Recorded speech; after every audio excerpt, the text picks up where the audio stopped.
നീ ഉറങ്ങിയില്ലേ? ഇല്ല. ഇന്ന് മുകുന്ദൻ വന്നിരുന്നു. അറിഞ്ഞു, അമ്മ പറഞ്ഞു. അടുത്ത ആഴ്ച അവന്റെ അമ്മാമയും കൂട്ടി വരാന്നാ പറഞ്ഞേ. അത് വൈകണ്ടങ്ങൾ നടത്താല്ലേ? അതെ.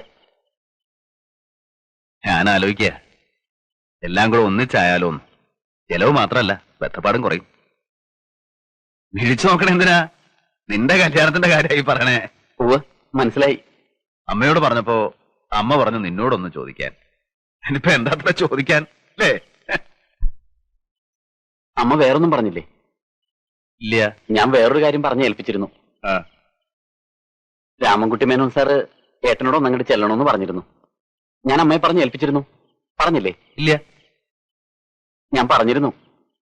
അമ്മയ്ക്ക് വിരോധമൊന്നുമില്ല, ഏട്ടനും വിരോധമൊന്നും ഉണ്ടാവില്ല എന്നറിയാം. എന്നാലും കല്യാണം എന്നൊക്കെ പറയണത് നമ്മള് വളരെ ആലോചിച്ച് പ്രവർത്തിക്കണമല്ലോ. ഏട്ടനോട് ആലോചിക്കണമെന്ന് തന്നെ ഞാൻ മേനോൻ സാറിനോടും പറഞ്ഞത്.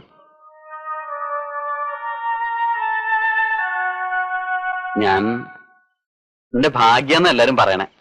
അല്ലെങ്കിൽ പിന്നെ മേനോൻ സാറിന്റെ മോളെ എനിക്ക്, അതും നമ്മളോട് ഇങ്ങോട്ട് ആവശ്യപ്പെടുക പറഞ്ഞാ നമുക്ക് സ്വപ്നം പോലും കാണാൻ കഴിയാത്ത ബന്ധ.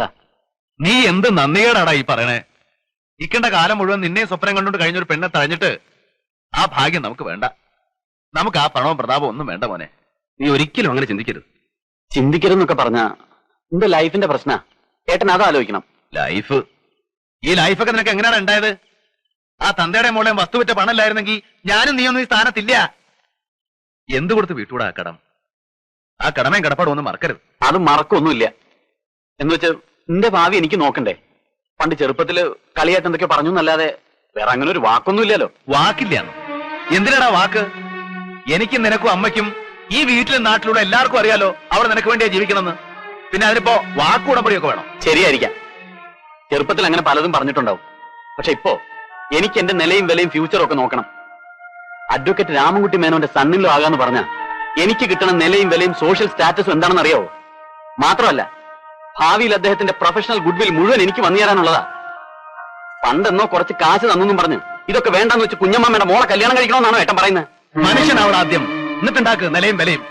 അതൊന്നും സൂത്രത്തിൽ ഉണ്ടാക്കല്ല വേണ്ടത്, സ്വയം ഉണ്ടാവട്ടെ. അതാ കഴിവ്. ഇപ്പൊ നീ വക്കീലായിട്ട് എന്നോട് വാദിക്കണുണ്ടല്ലോ, അതിനുള്ള കഴിവുണ്ടാക്കിയത് ഇന്റെ വേർപ്പാ. നിനക്കെല്ലാം ഉണ്ടാവും, ദൈവം തരും. വന്ന വഴി മറക്കരുത്.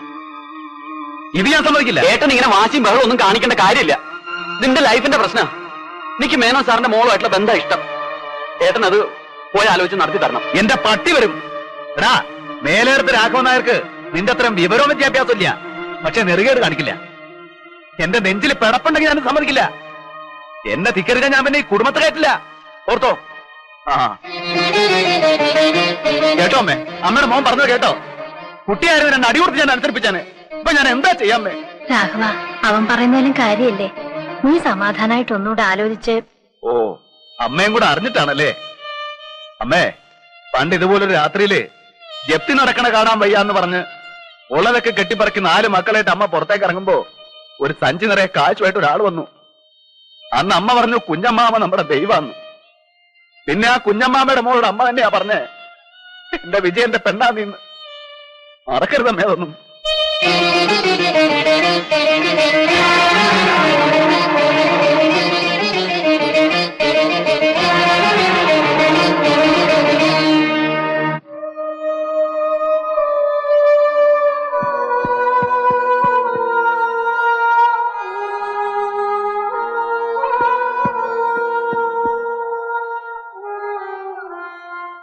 ഏട്ടൻ എങ്ങടാ പോയേ?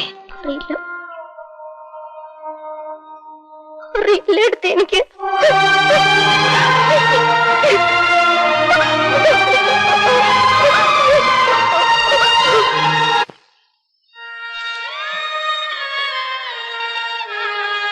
അതിന് നിങ്ങളിങ്ങനെ വിഷമിച്ചിട്ട് എന്താ കാര്യം? എന്റെ തോളത്തിട്ട് വളർത്തിയതാ 3 അവനോട് വക്കീലിനെ പോലെ വാദിക്കണു. വിവരം കൂടിയിട്ടാ. അടയ്ക്കാണെങ്കിൽ മടിയിൽ വയ്ക്കാം, അടയ്ക്കാ മരായ പറ്റൂല. കുഞ്ഞമ്മാമോട് ഞാൻ എന്താ പറയാ? സ്ഥലത്തേക്ക് പാവം നളിനി, അവളോട് ഞാൻ എന്താ പറയാ? ഇതിപ്പോ നിങ്ങൾ വിചാരിക്കാണ്ടല്ലോ, നിങ്ങളുടെ മനസ്സോൽക്കറിയാം. ഒക്കെ പഠിച്ചോ നേരെയാക്കും. അല്ലെങ്കിൽ എന്താ മൂപ്പര അവിടെ ഇരിക്കണത്? നിങ്ങൾ സമാധാനിക്ക്. എന്ത് പണിയാ രാഘവായി കാട്ടിയത്? ഒരു വെളിച്ചം കൂടെ ഇല്ലാതെ ഇരുട്ടത്തിറങ്ങി പോരാ. അവിടെ മാരുതി കരച്ചിലോട് കരച്ചില്. വാ പോവാം. കുഞ്ഞനായരെ, നിങ്ങൾ അനന്തരവൻ ആകെ ബേജാറായിട്ടിരിക്കുക. എന്നെ വിളിച്ചു. ഞാൻ ഈറ്റ് വന്നപ്പോ ഈ കടമ്പയിലിരുന്ന് പൊട്ടി പൊട്ടി കഴിയ. എന്തിന്? അത് പോട്ടടാ. എടാ, ഈ കുഞ്ഞുമാമ അങ്ങനെയൊന്നും വിഷമിക്കുന്ന ആളല്ല.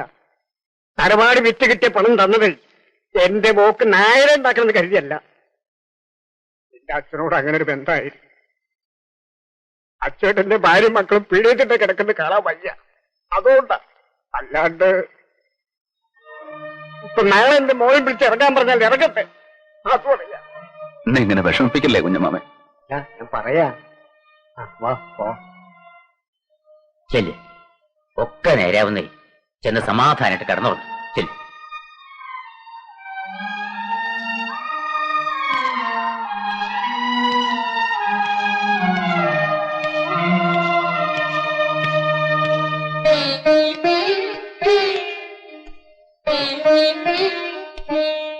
എങ്ങടാ പോയത്?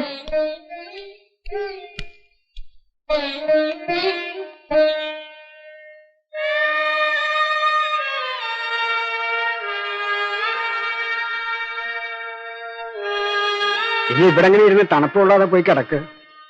കുഞ്ഞമാമ പോയി കിടന്നോളൂ. നളിനി അവിടെ എന്ത് പറഞ്ഞു? കൊറേ കരഞ്ഞു. അല്ലാണ്ട് എന്താ പറയാ? ഞാൻ വിചാരിച്ചൊക്കെ വെറുതെയാ. എന്റെ വാക്കിന് ഒരു വിലയിലുണ്ടായി. സാരല്ല, സമാധാനിക്ക. ഏട്ടാ, എന്റെ കാര്യോർത്ത് ഏട്ട വിഷമിക്കരുത്. എനിക്ക് സങ്കടമൊന്നുമില്ല. എല്ലാവരും പറഞ്ഞപ്പോ ഏതാണ്ടൊക്കെ മോഹിച്ചു. ഒക്കെ അതിമോഹമായിരുന്നു. മോളെ, നീ ഒന്നും പറയണ്ട. ഒക്കെ ഏട്ടനറിയാം. ഇല്ല ഏട്ടാ, ഈ വീട്ടില് എന്നും സന്തോഷം ഉണ്ടാവണം. വാശി കാണിക്കേണ്ട കാര്യമല്ല ഇത്. ഈ ചേട്ടന്റെ ജീവിതത്തിന്റെ കാര്യം ഏട്ടനത് ആലോചിച്ച് നടത്തി കൊടുക്കണം. ഈ ചേട്ടൻ ഇയാളെ കാണാൻ നമുക്കൊക്കെ ആഗ്രഹമില്ല ഏട്ടാ. വലിയ ആളാവട്ടെ, പദവിയും പ്രശസ്തി ഒക്കെ ഇട്ടോട്ടെ. നമുക്കത് കണ്ട് സന്തോഷിക്കും.